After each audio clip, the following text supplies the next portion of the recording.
What's up? What's up? Welcome to episode 2 of Art and Wine. My name is Benji Falkson, and today I'm very excited to host a dear friend of a long time, a few years, and a legend, Luyanda Madope, the dope one. We're going to hear more about you in this episode, but it's art and wine. So we're going to be talking about art, we're going to be talking about wine, and we're going to have an awesome conversation, and we're going to get really, really deep. Thanks for coming. Thanks for joining me. Oh, okay. My name is Luyanda Madope, the one and only, the dope one is here. I thought today, because my friend Benji, he briefed me like I must come through. So I'm like, okay, let me represent, you know what I mean? So I'm the pianist, I'm a producer, I'm a conceptualist, I'm a teacher, I run Imagination Room. Imagination Room? Yeah. What's that? You're going to tell me more about that, right? No, I will do that. Okay, awesome. I'm a father, I'm a son, I'm a second born to my mom. I'm from Gqeberha, I'm from G2. G2 is the place in the Eastern Cape where everything is rolling. So yeah, my name is Luyanda Madope, and I'm grateful to be chilling with Benji, Wine and Art. I'm looking forward to the conversations, man. We're going to town. It's gonna be fun. First things first, what does Luyanda mean? Oh, wow. Oh, Luyanda,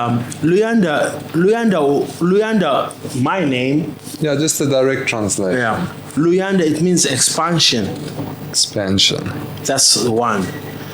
So, but the prayers of my grandparents and my mother and my family over my life has been Luyanda ulwazi usapho uthando. Ulwazi means knowledge.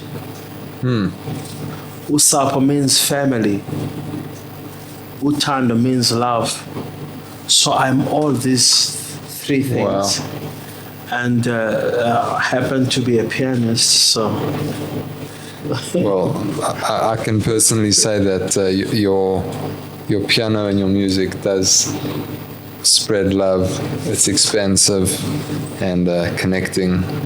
Anyway, so before we get any deeper, so some pieces of art are painted on canvas, some are produced in music, but actually this bottle of wine that we're going to be enjoying tonight, it's called Imperfection. It's a Cabernet Sauvignon, and sometimes you see a label that's a piece of art, and I've, from the moment I saw this label, I felt this is a piece of art. If you ever get a chance to study the label, you will know what I'm saying. But I'd just like to read something in the back. So the design of this of the label is kintsugi, which is a Japanese art form of repairing pottery with gold. So sometimes it's not in the cracks that our weaknesses lie, but in the repaired cracks that our true strengths lie. And very often there's a lot more to the story, just like in this wine. So let's enjoy.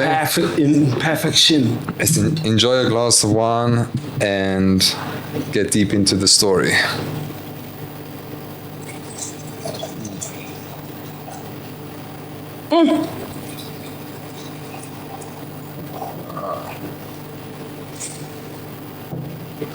As always. Baruch atah Adonai Eloheinu melech haolam borei pri hagafen. Tamag. Lachaim. Tamag.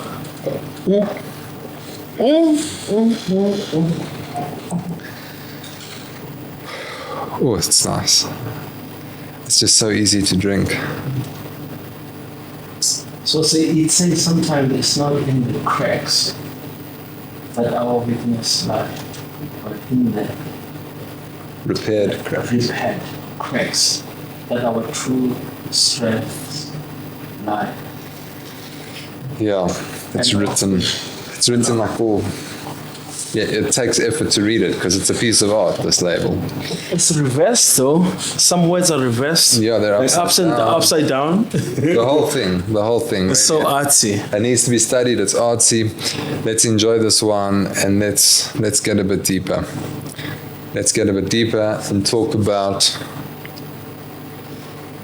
like humanity and life and connection. Like, what is it that brings people together? How can we create more unity in the world? You know, I've experienced and I believe that art can do that. Music can do that. And I think that you do that through your music, but many musicians and artists can do that through the appreciation of the expression of self. When one person appreciates and sees another, that's true unity, seeing the godliness in the other. So, yeah, tell me a bit about your journey over the last, let's say, 7 years in Norwood. Been building something's been brewing, and yeah, I'm excited about that. My 7 years. Maybe longer. Yeah. In Norwood. I love the question because 7 years, yeah, it's pretty cool, you know.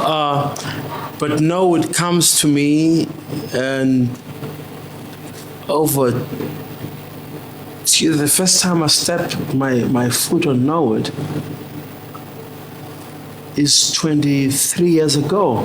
Oh, wow. Yeah, I stepped my foot for me in 23 years ago. I came to sign a contract. I came to sign a contract in Norwood, you know, as a kid from, as I said, I'm from Gqeberha, you know. But 23 years ago, I came to sign a contract. I'm saying 23 because my daughter is going to turn 23 this year. Wow. You know, I came to Norwood what's the street? We are in Nelly, the street by Engine, Ivy. Ivy Road. Ivy Road. Yes. Yeah. You see, I have to be specific. Ivy Road, that's where I signed my contract, my first contract, in terms of working out of the country. Oh, really? Where did you go? I was going to Abu Dhabi. Wow. Yeah, I was going to Abu Dhabi. I received a call from the guy by the name Morris Frisco or something. But I'm not sure about the same, but it's Morris. You know, I came to Norwood to sign a contract. I was staying in Joel and 5 Berea and you know, Yuval and Berea. I was studying. I just finished music school then. I was not studying, I just finished music school. So I came to Ivy. So Norwood for me, in terms of being in Norwood, started at that time. It's kind of launched your career, your initial career out of studying in Norwood, and you've traveled the world, Abu Dhabi and many other places. Yes. To come back to Norwood. Yeah. So you've gone full circle in the sense there. Yeah, when I reflect on it in terms of who I am and where I've been, I'm like, whoa. Because, you know, at this age where we are in now, we go back to memory and look at the journey, and you're like, whoa, wow, I came here, and look at me now. So Norwood is very. It's a very important community for me, for my career, because I signed my contract here, one of my big contracts, where I was taking a decision to be a father. Right. You said your daughter was 23, the same age as your contract. Exactly. So it launched your music career, which you raised your family. Exactly. My daughter was 3 months when I was doing that, before I went to Abu Dhabi. and I've records that I've been involved in terms of the South African scope of music is at here nearly where we are in this hood we are in. I recorded one of the biggest records in South Africa called Ubuntu Bam by Spoka's Mahatana. She recorded down here. Wow. Down here. I think that record is gonna be turning 20 very soon. Wow. So I stayed in Yeovil at one point. So back in the day, we used to have blockbusters where you come and hire movies. So I used to come and hire my movies in Norwood. You know, I used to come and hire my movies in Norwood. I found some of the best restaurants in Norwood. But I'm from Gqeberha, you know, so... So the journey is still going to go further full circle back to Yeah. GQ, if you don't mind me saying it there. I don't know if I'm going to get the click right. Don't worry, I'll click it for you. Gqeberha. You say GQ, I say Gqeberha. You say G? G. Q? GQ. Gqeberha. That's So right now we're circling back in Norwood, but the journey is going to continue and we're very excited for that. So in more recent history, as you've come back to Norwood, and I met you here, yeah, playing in Bahatako and been performing amazing art, like the music in the courtyard, in the factory. And now it seems like you've got a space in the factory. What's that called? I've got a space. That's big, eh? To have a space is a big thing. But you know, I'm proud. Yeah, I've got a space called Imagination Room at the factory. The factory is on Grant Avenue. And for me, just to have a space at the factory, it's a big deal for me because the place itself is very inspirational for me.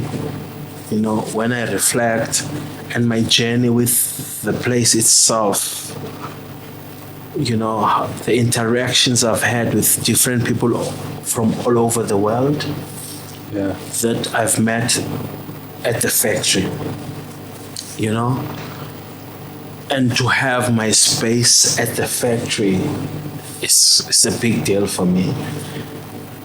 A big deal in the sense that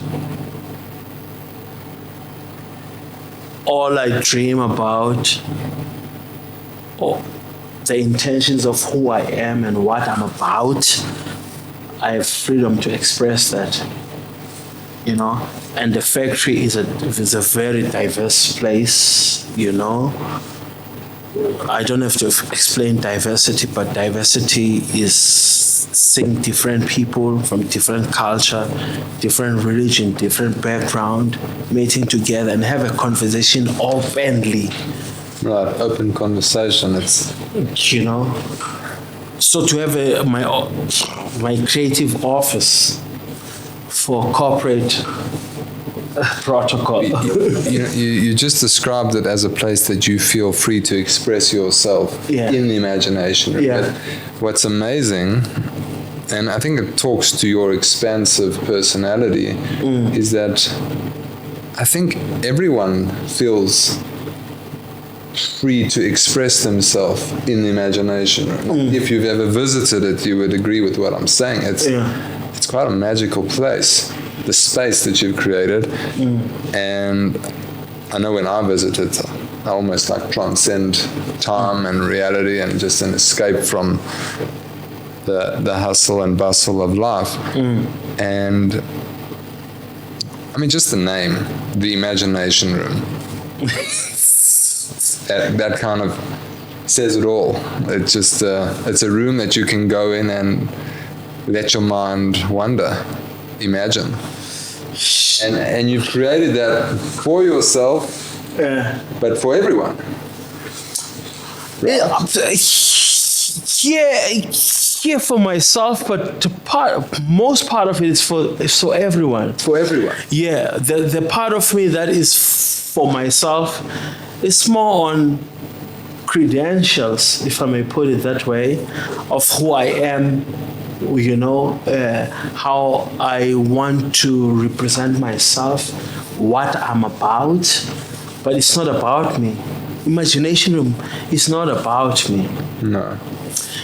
It's a space for me that I want when people walk in, they have freedom of who they are and express their thoughts and express their mood on the day. So it's a space of giving you freedom to express yourself at that particular moment, because every day we have things that we grapple with, things that we are thinking about, things that we want to solve about life, solutions, and all of these things. So imagination gives you that space. And I move from that because I want to meet you. Imagination is a place to meet you. Yes. It just happened today. I think that you I need to said, say that to the camera. Imagination room is the place to meet you. Right. Yourself. The self that you maybe hide from everyone else in the world. Let me say it differently. It's a place that you can meet you. Yeah. That you can actually connect with yourself. Yeah. Without judgments, Yes, I've felt it like often many times that if I've needed like as I said, just an escape, but more than that, like a kind of like when you need therapy, and I just come and visit the imagination room, even if you're not around, just to be able to be in this space, and it's healing. It really is, because of the space that kind of transcends our reality. Yeah. I just love what you say, you meet you. Because sometimes, Benj, sometimes the room is not open, but the glasses, they paint the picture. It's not imagination room. It's not written imagination room. If you come to the factory, imagination is not written imagination room. No, there's no sign in. There's no sign. There is no sign to it, and it's a thing that I've been trying to explain to people. But sometimes creativity is difficult to explain until you discover. Well, it's kind of like meeting people. Can you ask somebody, please explain who you are? They can't. It's impossible. It's a lot. So you can't explain who you are on one leg, and on the same note, you have, it's a journey of exploration. Yeah. Right. And you can. I think the important thing also to say is that we can find these spaces in the world. Yeah. You can go into nature. Yeah. You can go into other places and find yourself. Yeah. So not to say that the imagination room is the only place that you can find yourself and connect with yourself, but it is a unique space that you've created, and it's an exciting space because it's a hub. It's a hub of creativity and the creative arts. I love what you're saying. I love your interpretation of imagination, because also again, imagination gives you freedom to express yourself. So your imagination, when you tell me about your imagination, it ignites something in me. It goes to show one of my intentions as if I don't know whether I should have to call myself an ambassador for Imagination Room.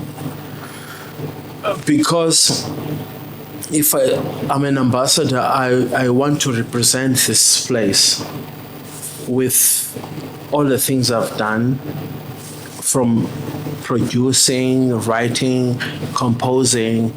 This is becoming a different entity for me to express myself and welcome people as they are. Yes. Because it's very difficult in this world that we're living in to accept people as who they are. Imagination Room gives you that platform. Yeah, no matter who you are. And bring yourself. You have a room to think and find something interesting and investigate it. And curiosity and all of these things are part of this. The next time you come into Imagination, it's not going to be like the first time you came in. Yeah. Every time is different. It's always a surprise. Exactly. Hence all, sometimes we want to brand. It's cool, like I'm the dope one, that's cool. But imagination, how do you brand imagination? How do you brand imagination? So that means at least everybody, like this is for everyone. How do you brand imagination? What can you tell us about your imagination? So that's the freedom you get to have when you come to this space. I think we should talk about that for a second, because a person's imagination links and relates to their creativity, right? And the creative spirit that exists in every human being, the Torah, Jewish sources teach us, the creative spirit is the image of God. A creative spirit is the image of God. When it says that man is made in the image of God, God is a creator and people are creators. That creative spirit is the image of God that exists in all of us.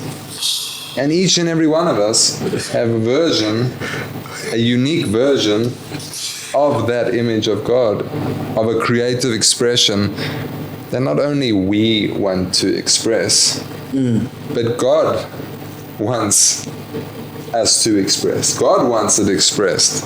Our unique creative vision for the world. So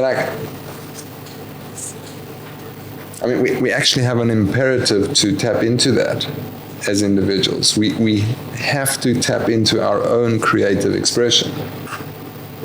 And if we don't, we are denying and suppressing the image of God that we are. Yeah, no, I think let's think about that a second. He says he's gonna go deep, and the imperfection is. I just want to touch on uniqueness and God and the creation. I truly believe that everybody's unique, if they tap into who they are and what they're imagining and what they are questioning. Because there's so much curiosity in searching for yourself. Yes. After all these stages of, like being in your mother's womb, birthed, taught, questioned, and find your own philosophies and all of this, you have to go back to what are you imagining? What are you seeing today? What do you want to reveal to the world? It's storytelling, basically. Can you imagine, like, I've got this beautiful story about who I am, and the only person who can make it beautiful is me. So, so just to talk about my story says a lot about who I am. If I don't love myself, it will come out of my story. If I'm love myself, it will come out of my story. If I'm for people, it will come out of my story. So that room gives us that unique fiber or tapestry, if I may put it. English can be complicated, but you know, isiXhosa sitolikwa, you know, you don't have to interpret. You know, you say what you say and then you don't interpret it. Yeah. You know, that it means it's real, you know. You know, yeah. But yeah, you just mentioned a lot of beautiful things, Benji. Uniqueness, yourself, being yourself, with all your imperfections, and as you know, we're drinking wine here also because this is art and wine. Imperfection. Yeah, but none of us are perfect. If we were perfect, we'd be God, right? I don't want to be perfect. I don't want to be perfect. I don't want to be perfect. It's not my dream to be perfect. I think if I can be perfect, I would be doing disservice to the gifts of other people. Right. Because if you're perfect, you don't need anybody else. God, you know. Guys, that's a deep capitalistic concept. God, does God need us? Oh, he doesn't need us. He doesn't need us. Oh. But he makes as if he does. In order for us to play our role in the world. Yeah, I agree fully.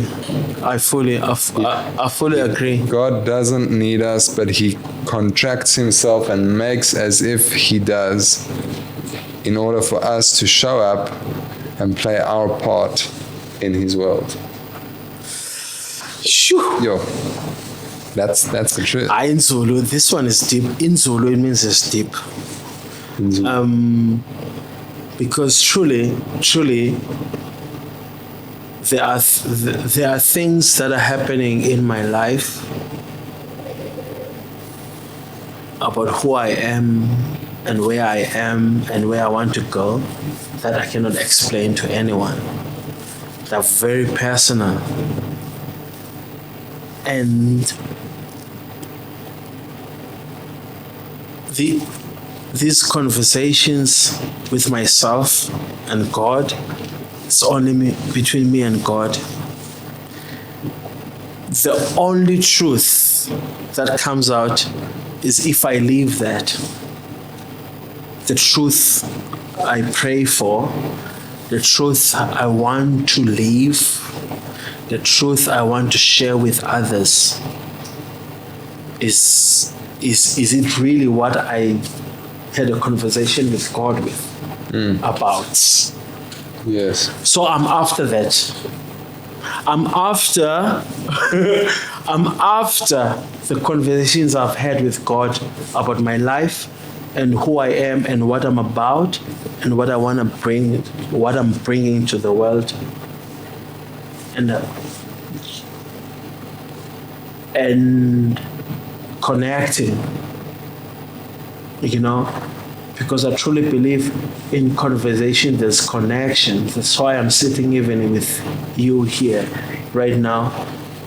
This is a relationship of a couple of years for us to sit. It's just as South Africans. Yeah. Just as South Africans. Me and Benjamin sitting here, Luyanda Madope, Luyanda and Benjamin sitting here is Fine to that. Yeah. I hope I've touched on your uniqueness and We have. Yeah. And I want to actually take the conversation to something that we are brewing up together. And I want to unpack it, but not in too much detail. But on the 14th of May, right? Yes, sir. We have an event. Let's start with that. It's called the City of Peace. You asked me something about the name. Why not? What did you say? Why not community of peace? Why not Community of Peace? Yeah. Why City of Peace? Yeah. Community of Peace could say the same thing. Building a community is made up of people, and we've got a value of peace. Why City of Peace? And I want to share the answer that I gave there. Because, cities are very interesting things, right? The whole concept of urbanization, of people coming to the city, leaving their homes, their homelands, their families, to come to the city to find prosperity, to find a new life, opportunity to make a living. And it almost always translates to sending money home to the family. But what happens in a city is it's basically a melting pot of cultures. So many different people coming from diverse backgrounds coming into the same place. And if a city isn't given structure and direction, well, then what happens is that you have all of these people that have come with a specific agenda to the city, which is a selfish agenda in a sense, because it's about making money, sending money home to the family. And then and when everyone has that agenda, then the people that we meet become our competition, right? Potentially our enemies. And it just creates separation and no unity whatsoever. So, and that's what happens in cities. Ultimately, cities become driven by greed. And then you see that urban decay is a result, something that we see in Joburg and many cities in South Africa and around the world. Because that is what a city is. But if you give a city a purpose, if you give a city a value system, that when people are coming to the city, they have to subscribe to that value system. They are coming for a purpose. No one is to deny that there's a purpose in coming to the city, which is to establish yourself, make money, support your family back home. But first and foremost, subscribe to the value system of the city. And a city would therefore have to establish a value system first that people could subscribe to. So City of Peace is a concept. The concept is, first and foremost, let's get along. Let's have peace and unity. See each other as human beings. Connect on that level of being a human being. So that's the concept. Yeah, let's unpack it further. Yeah, I love it. I love it, Benji, because from just the background of I'm from Gqeberha, I'm Xhosa. A community from where I come from is mostly one dimension, because there's Xhosa people, and I'm in Norwood. So I kind of apply similar approach in Norwood.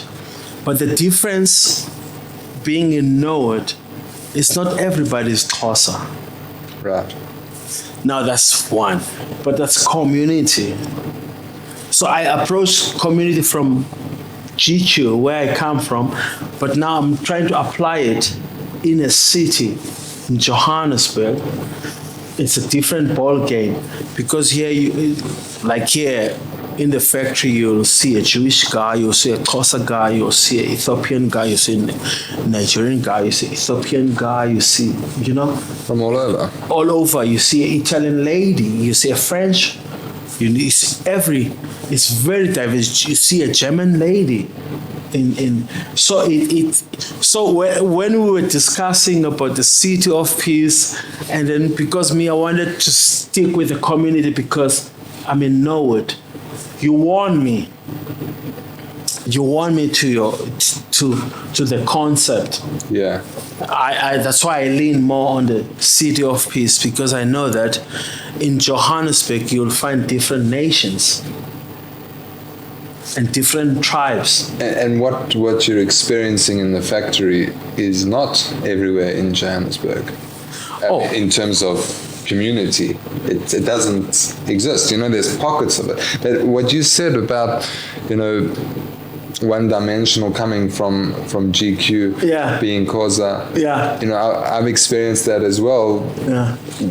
Coming from a Jewish community, the Jewish community is in a sense one-dimensional as well because it's Jewish. Yes. Yes. It isn't not Jewish. Yeah. And I think when human beings meet each other and they come from their dimensions, their versions of community, I would like to believe that we probably share more values in common Oh yeah. than we are different. In terms of values of love, values of joy, values of kindness, I would like to believe in that exists in all communities, or at least most communities, not all. There are obviously some communities which don't value love or don't value joy, etc., or maybe not kindness, but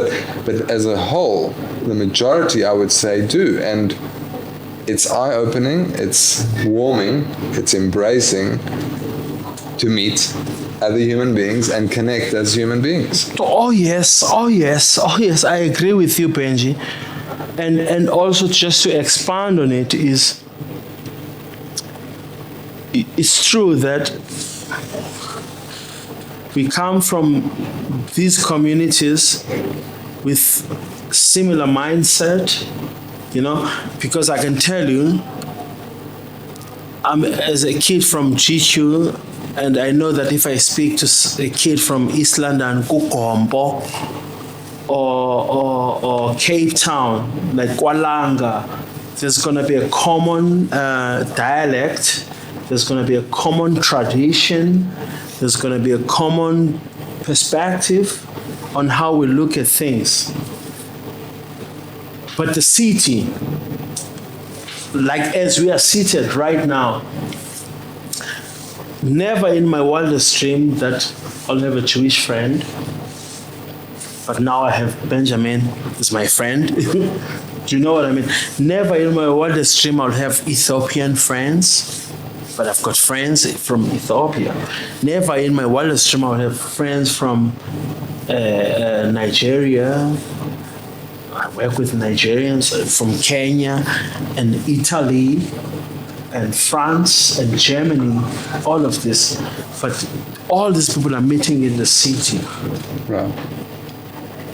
And all these people, now, going back to the issue of imagination, whatever you imagined, when you meet other people and give you the space, your imagination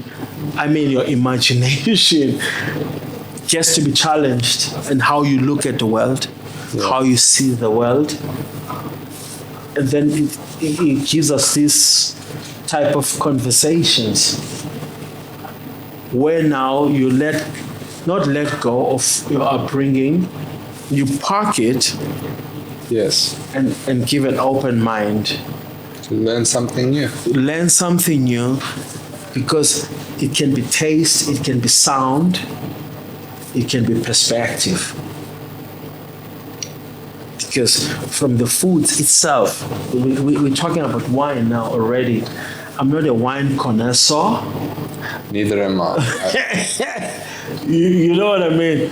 But we are here drinking this wine and talking about this, the imperfection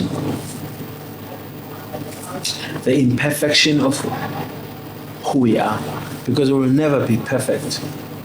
Yes. I think the day I'm perfect, I'm gone. I'll be That out. makes sense. What more is there to do then? God will There's take. nothing to do, you know what I mean? I know what I can do, you know? Yeah. You know. Yeah.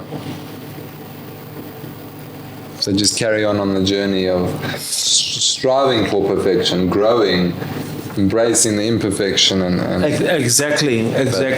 Because truly, Benji, truly, imperfection gives you an opportunity to be intuitive, curious, human. you know, and connect generations. Because I truly believe that just sitting here, our children will watch this. And they say, what is Daddy and Benji talking about?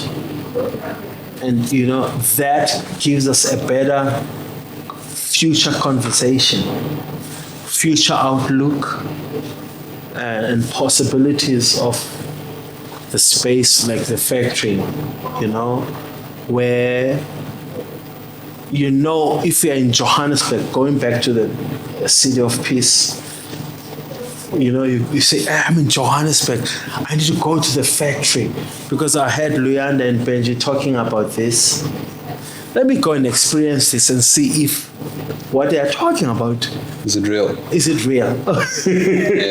Yeah. As, you know, I think that is a great challenge. We challenge you to come and experience if it's real. yeah. Can you find that here? We believe we have. Can you find that here? Yeah. That's a challenge. That's a global challenge. There is a place in South Africa called The Factory. It's on Grant Avenue. When you land at OR Tambo, you must go to Grant Avenue, 72 Grant Avenue, and then you find The Factory. It's a challenge that if you get to this place, are you going to find a diverse community, a city of peace?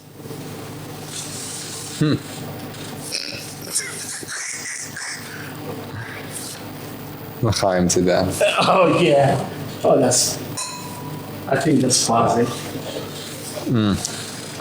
Wow. So, Benji, can I ask you a question? Sure. Yeah.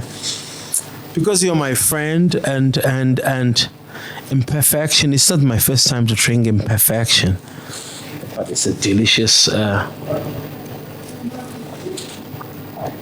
drink.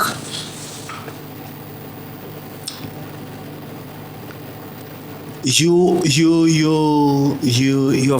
very committed to art, community, and the city, and just uniting people. What drives you? Why are you so committed to this? What drives you? Just talk. What drives me? So I guess I see a vision. I was indoctrinated as a child. Most Jewish kids are. Most Christians are as well. Oh, yes. Most of this concept that I'm going to share. Actually, most people in the world have been indoctrinated with an idea called Messiah, Mashiach. Yeah. The end of days. Like a utopian world where everything is great, everything is beautiful, there's peace. And like, I'm sure it's the same in all religious communities, but definitely in a Jewish community, I was really taught to believe that Mashiach is coming, right? Mashiach is coming, Messiah is coming. And I would say that's what drives me. But there's a nuance to it. You know, when I was younger, I guess we were taught to wait. We have to wait for Mashiach because Mashiach is coming. And I guess as I've grown older and matured, I've realized that we bring it. We bring Mashiach.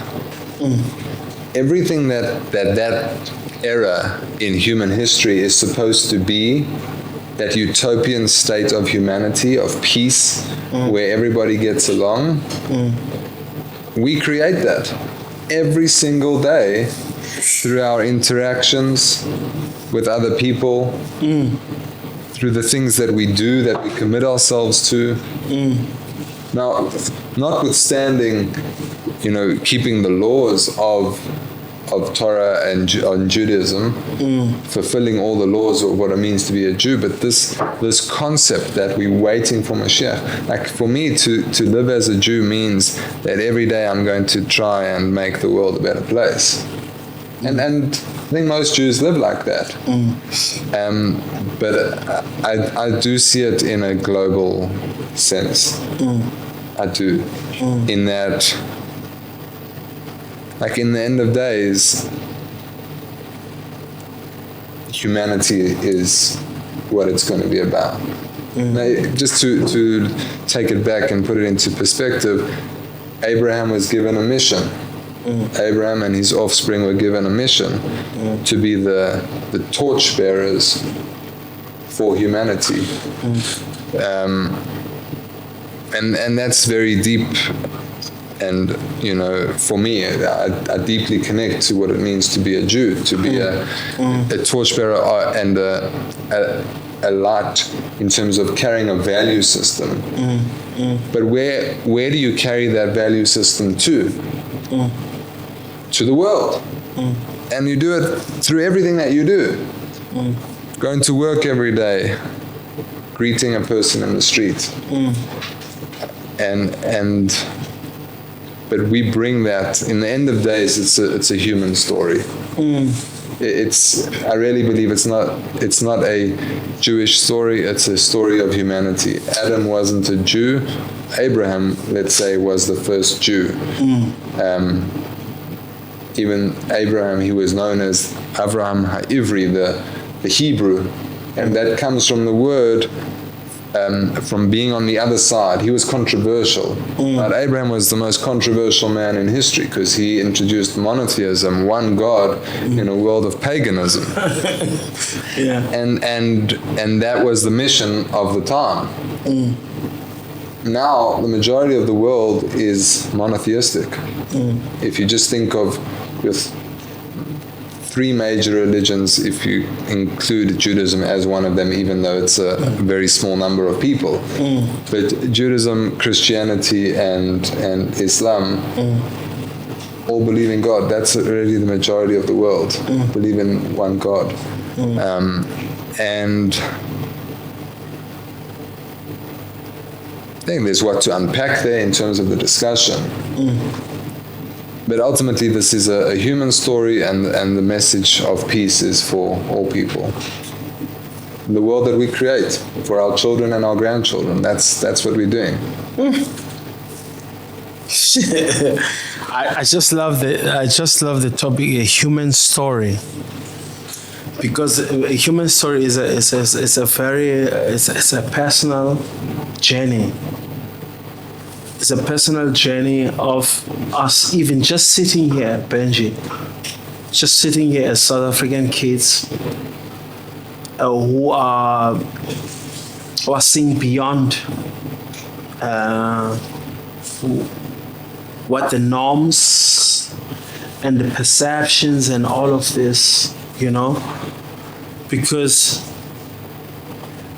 I can tell you from being pastor, there's ways that we look at things. And as I've traveled the world and engaged with people, I realized that there's so many common things. You know, we just need a platform to, like this, like your podcast, for us to put these things on the table and say, you know, in Xhosa we look at this thing like this. You say in Jewish we look at this thing like this. In Ethiopian, you know what I mean? Because I truly believe that if we cherish what we have in common and respect what we have in difference, the world is going to be a better place. 100%. You know what I mean? I don't have to. You didn't grow up with me, Benji. You know, you just met me now. You just met the dope one right now. You know, and a few years ago. You know what I mean? And I'm meeting you, and your calmness, who you are. I know when I'm gonna talk to Benji, I have, you know, there's a I don't know if it's the right word, rapport in English, or aura, or Chilled. chill in terms of the 2000 way. You know, I know. I'm talking to. I'm saying this to say that, like, if people can be really aware and be present in how communicative or communication styles, if I want to be like I'm a 2000, how we speak and how we communicate our faith and how we talk about these issues, just give us a freedom to open up. Yeah. You know, open up and don't combat, just open yourself. Like, imagine if somebody walks into you and says, you know, I've got a friend who's Jewish. I have a friend who's Jewish, is you. So I know that all the things I've been taught as a Xhosa man or Xhosa human, I have a friend who's Jewish. There's standards about who you are, how you do things. I have to be mindful of those things and respect you. And likewise with you. Exactly. I've experienced the same thing with you. Exactly. I think you nailed it when you said cherish what we have in common. Yeah. And respect what you have in what that's we're different. what's different. Yeah. Respect the differences and cherish that which we have in common. Yeah. I think that nailed it. Yeah. And just to be curious when meeting another human being, like, just be curious. But that's a city power. Power of the city. That's a power of the city, because where we come from, we all from these locations we're coming from. We come from ideologies, and this is how.